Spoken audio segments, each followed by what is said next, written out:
Hello everybody and welcome back to the Sir Alex Ferguson Challenge with West Ham. In today's episode we have the opportunity to win the Premier League. We are still in the title race. Champions League football guaranteed. We've got that sorted for next season, which means our aims and goals are all completed, but we can still win the title.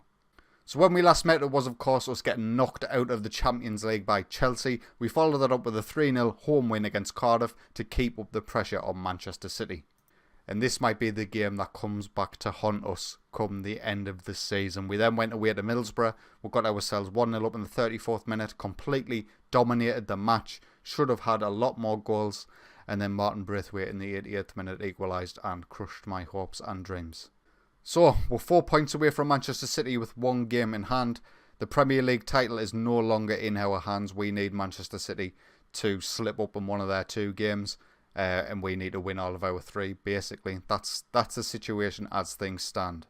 In our three games, we have Chelsea, Man United and Everton. Three incredibly difficult games. And Man City have a home tie against Stoke City, which is pretty much a given win, and a away tie against Arsenal, which is not a given at all. They are third in the league, away from home. If Man City are going to slip up, it's going to be against Arsenal. I'm going to play Chelsea for you right now. The title might be away from us at the end of this game. I don't know. We'll see what happens. So Chelsea have another opportunity to ruin our season, but this time in the Premier League. This is how we're going to line up against them. Timo Horn is going to start in goal. Wagnerman on the right, Oxford and Panzo in the centre, and Creswell on the left of our defence. Declan Rice, Ronaldo Vieira and Sandro Tonali will be in the centre with Teti on the right, Felipe Anderson on the left and Alexander Isak leading the line. Chelsea have changed formation from when we played them in the Champions League, which I'm a bit confused about. I don't know why they've done that. Maybe injuries have forced it. So we kick off against Chelsea. We are at home, so we have that going for us, which is nice. But they have another opportunity to ruin our season. They've absolutely hammered us in the European Super Cup. They've knocked us out of the Champions League in the quarter-final stage. And now if they beat us today, that's pretty much the title run over as the highlight continues straight from kick-off. Morata's in the box with it. Eden Hazard puts them 1-0 up inside 35 seconds. It's poor start by us. And it looks like Chelsea are going to just ruin my day. Emerson with a decent cross in. Morata heads it down completely unchallenged. And Eden Hazard puts it in the back of the net. Nothing Timo Horn could do about that. Aaron Creswell comes down the left-hand side. He gets past Lewis Cook. Can he get the ball in? Felipe Anderson's there. Tonali. Oh, Tonali.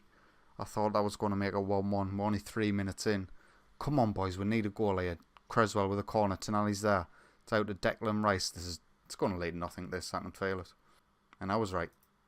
Another highlight, and it looks like it's going to be another Chelsea attack with Emerson on this left-hand side. Tetia intercepts, tries to get rid, but it goes straight back to them as Alexander Isak. Excellent work rate on the lad to come back and get that ball. Felipe Anderson down the left-hand side. He's got Isak in the box. He finds him. Oh, and he hits the post.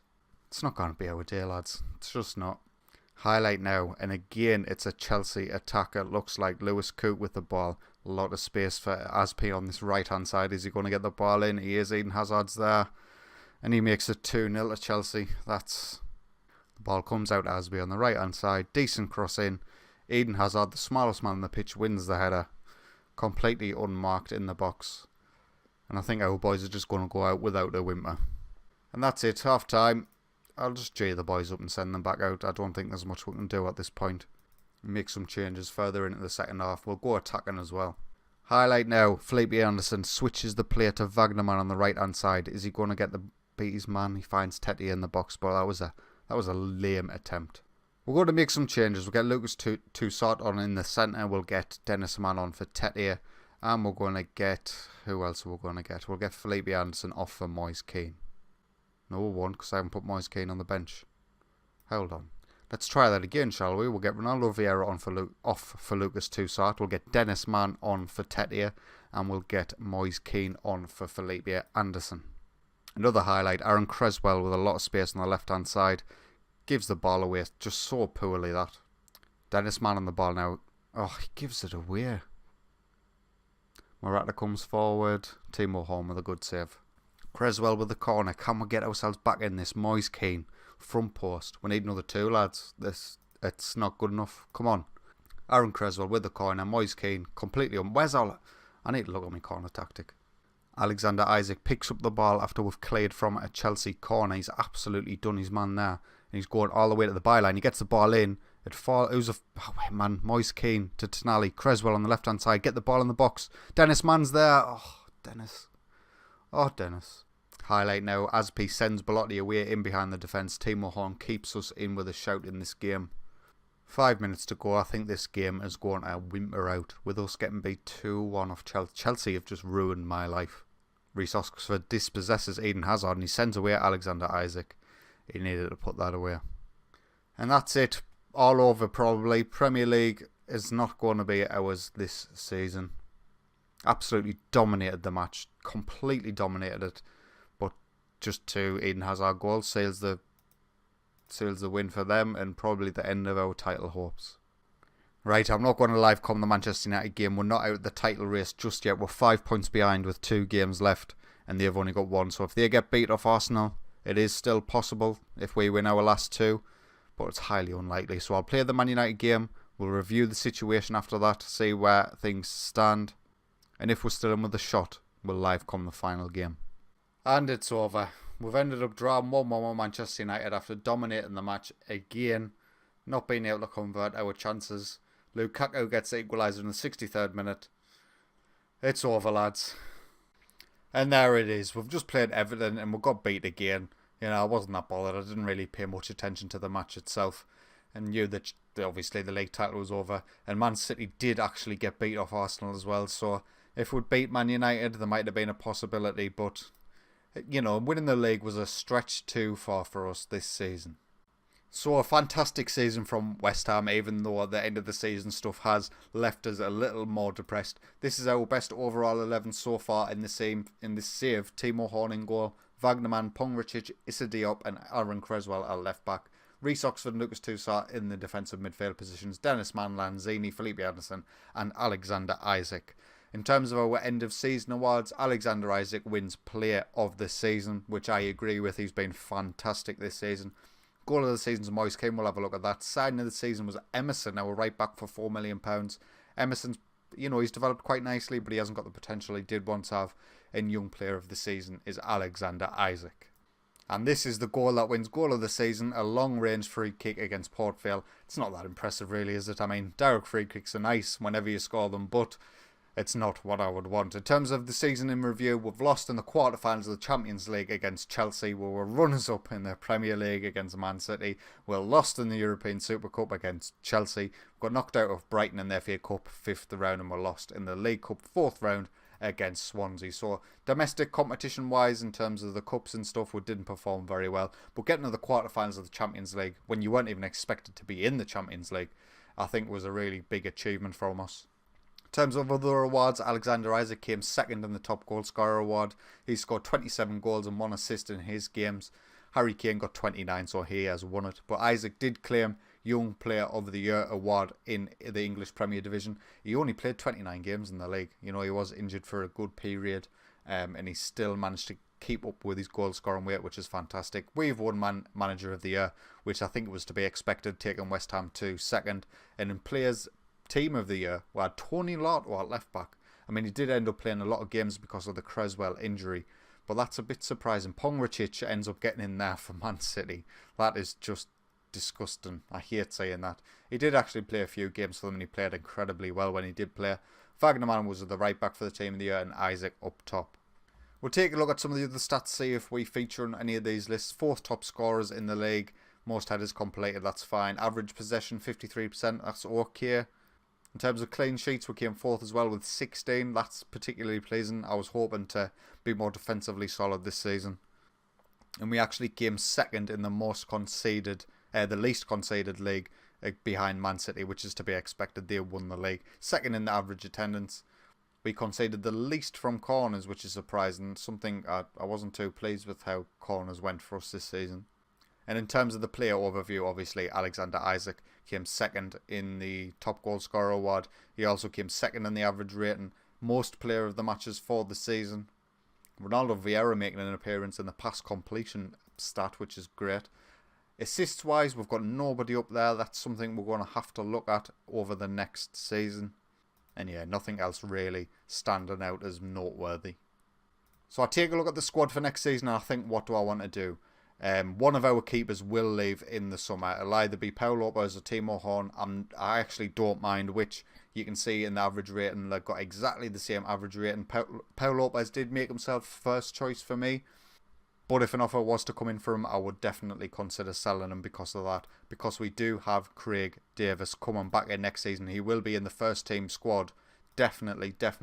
He's a homegrown talent. He's English. He's just had a good season in the championship. He's classed as a wonder kid. I will be stupid not to get this guy involved in the first team straight away. Our right back position, we've got Emerson and Josh Wagnerman. I think I'm pretty settled with these two. Wagnerman's injured for a few weeks, but that's fine. 3.5-star current, 5-star potential still. I'm thinking he's getting close to the edge of his potential now, but even if he does, he's still a fantastic right back. And with Emerson there as a trusty backup, he's done well when he's had to come in. 2.5-star current, 3-star potential, so he can still grow a little bit. I think he's in some areas he's more well-rounded than Wagnerman actually. But if we ever change formation as well to a wing-back role, which I quite enjoy doing, if you watch any of my FM19 saves, he would fit that quite well. Left back is going to be an interesting position. Aaron Creswell has declined an awful lot, particularly because of his long-term injury. Am I comfortable with him still being my first choice come next season? I don't know. Tony Lato is actually considered the better left back now based on the current ability stars. Is he? He's obviously better physically and he's well rounded. But that's going to be an interesting one. I might end up selling Tony Lato and getting in a new first choice left back and having Aaron Creswell as a backup. It all depends on who I find in the summer. But that left back you could see some changes there. Centre back, we've got our main two, Reece Oxford. He has developed quite nicely. His potential is starting to simmer down. So this might be the best he ever gets. Am I happy with that? I'm not sure actually. I did think he would get better than this. He was 5-star potential for the longest time. But he's still an academy graduate. He's English, so there's no chance of him leaving the club in the summer. And we've also got Jonathan Panzo, still classed as a wonder kid. Still lacking mentally, but physically he's absolutely superb. Technically, he's definitely improved from when we signed him as well. We signed him for like, what, £10 million for an English wonder kid? I think was a really good buy. And obviously with the sale of Pongracic, he became our key man in central defence, really. And this was the guy that came in to replace Pongracic. Elizalde, again, very, very similar to Panzo, actually, if we just compare them. You know, physically, they're absolutely out of this world. Defensively, they're decent. Mentally, they both require big work. But you look at them stats and they're essentially the same player with minor variations in, particularly in attack and technical. So the ball playing defender role doesn't really suit Elizalde where it does suit Jonathan Panzo. I'm hoping them two can grow as players quite a lot. And Elizalde will find his game time a bit better next season whilst he gets a full season with the rotation that I want to do. Ryan Bennett was our other centre-half who I literally just signed to sit in the squad. For worst case scenario, and I needed another English player in. He'll probably leave in the summer. He wanted to go in January. I kept hold of him just so we didn't have to sign anyone else, but I'm happy with that. In terms of defensive midfield, we have Declan Rice, another academy graduate, another Englishman. He is going nowhere and he's developed quite nicely. 3.5-star current, 3.5-star potential. This is as good as he's going to get, but I'm happy with that. And Lucas Toussaint, the Frenchman who were brought in, did we bring him in at the beginning of the season? Or beginning of last season, 19.5 million. And he's just fantastic. You know, you look at his stats for an anchor man and he's just suited down to the ground. Physically, he's superb. Mentally, he's even better than he is physical. Technically, he's okay, not fantastic. But having him and Declan Rice being able to rotate that defensive midfield position and playing central midfield when they're needed, we're covered there. We don't need to sign anyone for that position. Central midfield is something I really want to improve. We've got Sandro Tonali, Ronaldo Vieira, Matthias Enrique, Mark Noble will be leaving the club at the end of the season. We've also got Edemilson Fernandez. So Sandro Tonali is obviously the main man in that little section. I play him in the Metzola role, which is not something that he's natural at, which is a little bit of an issue. But I feel like if I play any other roles in that centre midfield, but don't get the support for our attacking players. But I'm training them in them as all a role, and I think he'll definitely get there once he's had another season or so playing in that role and training in that role. But he's obviously, unless a £100 million offer comes in, he's not going anywhere. Edmilson Fernandez was playing really well in Metzola. He tailed off massively towards the back end of the season after I started giving him more game time. He might be someone who I'll look to move on if I can find like that. I'm looking for that superstar in central midfield. Matthias Enrique has just returned from injury. He broke his leg and he's been out for 6 months. He might be someone who I'll look to move on as well. And Ronaldo Vieira, I mainly signed him because he was English, let's be honest. He's another one who's not completely comfortable in the central midfield role, playing the Metzola. But physically he's fantastic, mentally he's well-rounded, technically he's not great, but he's okay. Yeah, he'll be staying around the squad purely because he's English. In terms of the attack and midfielder right position, we've got Tete, who's our main man, 3-star current, 4.5-star potential. And, you know, he looks quite well-rounded for an inside forward on that right-hand side now. Long shots could do with improving, obviously, but physically he's fantastic. Mentally he's okay, and technically he is okay, but he's still got a lot of room to improve. He will be our first or second choice right midfielder next season, no doubt. Dennis Mann is pretty much capped out his potential now. He's a 3-star player, and he's not fantastic anymore. So if an offer comes in for Dennis Mann, I will definitely consider it. In terms of the attacker midfielder left position, our main man has been Felipe Anderson over the season. He's performed really well. The issue I've got with Felipe Anderson is he's old. He's 28 years old. His value is never going to get as high as it is right now. If an offer comes in that absolutely blows me away, I will probably sell. We've got Moise Kean coming in, who will be a better player than Felipe Anderson eventually. So yeah, Felipe Anderson is at risk for his place in the first team squad. Obviously Moise Kean is his deputy, 3-star current, 5-star potential, physically much more well-rounded, much better in terms of his physicals. Mentally he's okay, technically he's okay. He's indispensable to the squad, Moise Kean, because he can play up front and on the left completely perfectly. He will not be going anywhere in the summer. In our other left midfielder now, because we've changed formation, we're no longer playing that attacking midfielder centre role. He's found his game time a little more limited. I am training him to be an inside forward on the left hand side. Does that fit his attributes well enough? He's got poor finishing. That's the problem. Other than his finishing, he's fantastic for the role. So I'm not going to write him off completely. I'll probably keep him in and around the squad. He'll get game time here and there, but he might start like kicking up a fuss, I think. But he is only listed as a backup player, so I hope he's happy with that. And he can be like our utility man who can play in many different positions. I haven't mentioned Arnautovic. I'll speak about him quickly. I want to sell him. He's on 100 grand a week. He's 32 years old. He's worth £24 million. If I can get anywhere close to that, I'll be absolutely delighted. So I want him gone in the summer. He hasn't performed for me, to be quite honest with you. The first season he did okay. Second season he did okay again. But last season he performed quite poorly. 16 starts in the Premier League, 6 goals, 5 assists, 7.0 average rating. It's not what you want from an attacking player. And again, he's found his game time even more limited this season. I should have sold him 2 seasons ago, whilst his value was incredibly high. I didn't. I kept him in and around the squad, but now I'm ready to let go. 100 grand a week, didn't want him. And that leaves us with the final player to talk about, Alexander Isak. He's developed superbly, 4-star current, 5-star potential striker. He is our key man up front, and he will be again next season. So just to review, I'm definitely looking at maybe a centre-half. If I can find an English centre-half who's fantastic, that's even better. But if not, I need somebody to replace Ryan Bennett to at least be our 4th choice centre-half. But that's not how I do things. I would like to sign a first choice centre-half and then knock everyone else down the pecking order.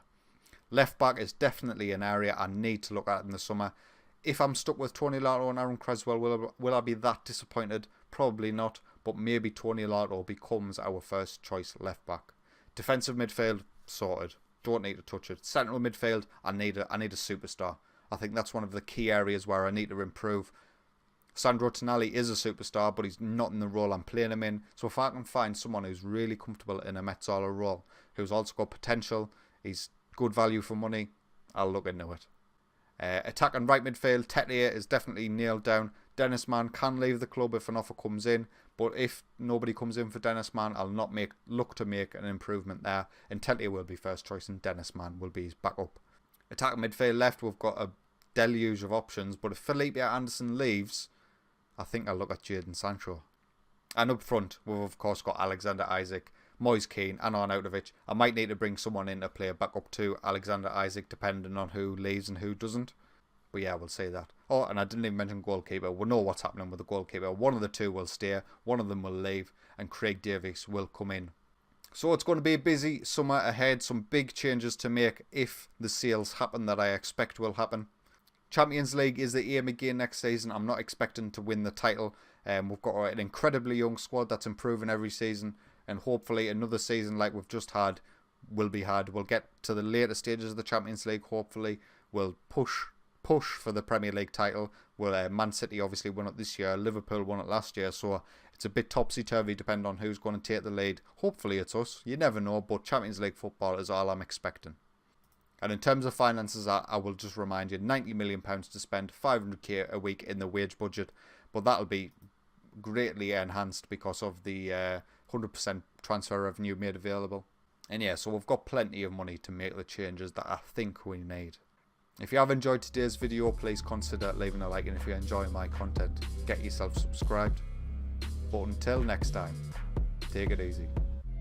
Before you go, I forgot to do the Sir Alex Ferguson comparison that we do at the end of every season. So at the end of season 3 we finished 2nd in the league. Sir Alex actually finished 11th in the league in his 3rd season in charge of Manchester United.